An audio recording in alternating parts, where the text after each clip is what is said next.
Hello team, welcome to another ATP Geopolitics video with myself, Jonathan MS Pearce. This is a fairly quick breaking news update concerning the Russian position on peace negotiations and their essentially turning down of concessions in this process, which I think is to be expected on the one hand, but also pretty controversial. And it kind of throws the whole process up in the air potentially. Right, before we get into it, please remember to like, subscribe and share. That's really appreciated. Thank you to all those who have already done so. Now let's get into the details.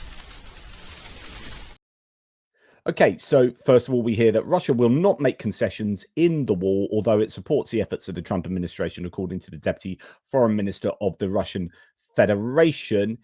This is the place that he said it. Russia is not ready to sign any peace agreements. There can be no question of any concessions, any surrender of our approaches to those key moments in addressing the challenges facing us, including the context of the special military operation. I emphasize that the various elements of Anchorage, so that's the Alaska meeting, they represent compromise solutions of their own. The president of Russia has talked about it as well. That's a foundation which we will consult with when we study and continue discussing the version that is now on the table or will be on the table. Let's just go to the Euromaidan press, see how they are reporting on this. So Kremlin rejects any concessions under US peace plan, says war's end is not close. Now, before I just get into this, it's worth reminding ourselves that when Donald Trump was asked about what concessions Russia is or has made, is making or has made, he says, well, they're going to stop fighting. They won't take any more lands.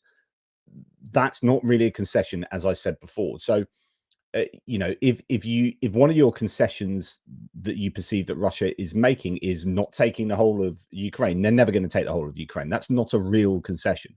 Concessions are, you know, what Ukraine is having to put up with, which is apparently, you know, reducing the size of their army, giving some of their territory away to an aggressive nation, so on and so forth. Those are concessions. They are essentially what they're giving away in this process. And Russia clearly isn't giving anything away. They're just refusing to take even more. Or not refusing, they're accepting that they won't take any more. And Trump sees that as a concession. So the point of me mentioning that is this can potentially be read by Trump as nothing too serious, although it should be read as they are not at all interested in doing any kind of peace negotiations, and they should be punished forthwith. Now, Russia has no intention of making any concessions under the American peace initiatives aimed at ending its war against Ukraine, the Russian Foreign Ministry said after Washington updated its peace plan after consultations with Kyiv. Radio Free Europe, Radio Liberty reports. Recently, the US unveiled a peace plan, scare quotes peace plan, for Ukraine that was created in Russia. Ouch. It included demands for Ukraine to downsize its military, abandon its army, and hand over territory to Russia. The plan was described as a path towards capitulation. In response, Europe supplemented the plan with provisions ensuring Ukraine's sovereignty. So Euromaidan press is not holding back here, saying, you know, the plan was a complete capitulation for Ukraine, and Europe basically came to its rescue to some degree. After that, Russia declared the plan unacceptable and launched 22 missiles and 450 drones at Kyiv. So that was last night. Ryabkov stressed that Moscow is not considering any options that would involve altering its approach or abandoning its declared war aims. Quote, there can be no talk of concessions or surrendering our positions, he told Sky News. The diplomat added that Russia would not accept any decisions that could be interpreted as capitulation or retreat. So this aggressive imperialistic nation gets to invade Ukraine and then declare that it can't retreat anywhere because that would be a concession. They are not going to concede any territory as far as these indications are concerned. Despite the rejection of concessions, Ryabkov noted that the Kremlin welcomes the efforts of US President Donald Trump's administration to find reasonable solutions. In other words, Moscow praises Trump's efforts, but not the plan. Talks continue with Russia, while Russia also negotiates with China. So despite rejecting concessions, Ryabkov confirmed that discussion of the American plan is ongoing. He said that Russia is holding separate negotiations with China, coordinating their positions on ending the war. Meanwhile, Kremlin spokesman Dmitry Peskov stated, it is too early to draw conclusions about the war in Ukraine nearing its end. And I reported that this morning. Quote, it is not worth making premature conclusions About the conflict in Ukraine nearing completion, Peskov said. He added that many people in various countries, including the US, are trying to disrupt efforts to end the war between Russia and Ukraine, as per UNIAN. So that is this idea that, hey, if it all falls down, it's because these warmongers who are allies of Ukraine are trying to ruin the peace process, and the peace process should be adhering to a US peace plan that looks entirely like Russians' maximalist objectives, right? So we've been through all of that. Now, here we have Peskov in interviews saying, despite leaked phone calls, the Kremlin says it's still waiting for detailed contacts with envoy Steve Witkoff.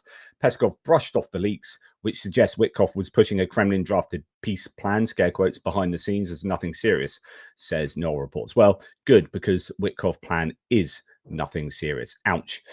And it's good to hear that Kaja Kallas is just being her usual bullish self here, saying, look, if we want to prevent this war from continuing, then actually we should curb the army of Russia and also their military budget, which is what Russia seeks to do with Ukraine. Because if you're spending 38% of your total budget on military, then you will want to use it again. I mean, that's a solid point there from Kaja Kallas, and she is certainly standing up for Ukraine at the moment. So the question is, okay, how serious are the Russians about not making any concessions and not really being interested in, I guess, entertaining the new iteration of the peace plan?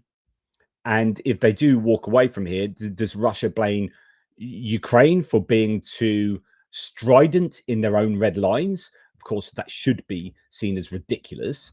But will the US see this as Ukraine's fault and try and punish Ukraine, try and cajole Ukraine into a position it doesn't want to adopt?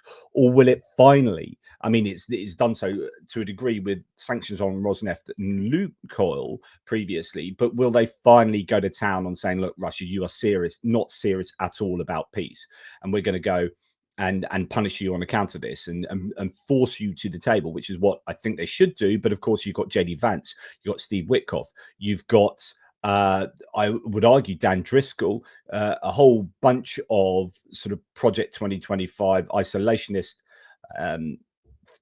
people in the Trump administration who aren't at all interested in a just peace for Ukraine. They just want a peace for the US, really, so that they can exploit it with trade deals. Now, will Marco Rubio and more serious internationalists, sort of more old school Republicans, have their way? There is this internal fight, I think, going on in the Trump administration, in the whole political landscape, I think, in the United States. You know, even outside of Congress, I think Congress broadly is in support of a more hawkish and pro-Ukraine approach. The administration and people they've purged, or people they've replaced after purging, the Department of Defense, CIA, FBI, all that kind of stuff. You know, there are people who are very pro-isolationist and Heritage Foundation, Project 2025 type people, and I think they are butting up against these others in the wider government. And I think at the moment we're really seeing that as, you know, the left hand doesn't appear to know what the right hand is doing in the American administration concerning these peace negotiations. So it's a really volatile time. Interesting that Russia has come out and said what they've said. I don't know how much that means, whether they're just being full of rhetorical bravado, while underneath they are actually entertaining doing negotiations with particularly the Americans. So it could, there could be two levels of things going on here, or they could actually be saying, look, we're not really interested in peace negotiations, thank you very much, and it's I don't know, Ukraine's fault, and it's Kaja Kallas's fault, and it's Europe's fault, and it's the UK's fault. We'll see. And then how does Trump react, and will JD Vance, you know, be pulling the strings in the White House, or will Trump actually just get fed up with Putin, as he should rightfully do? Okay, that's enough from me. It's been a busy day, but thank you for sticking with me, and accepting that I haven't put out much content today compared to my normal 58 million hours.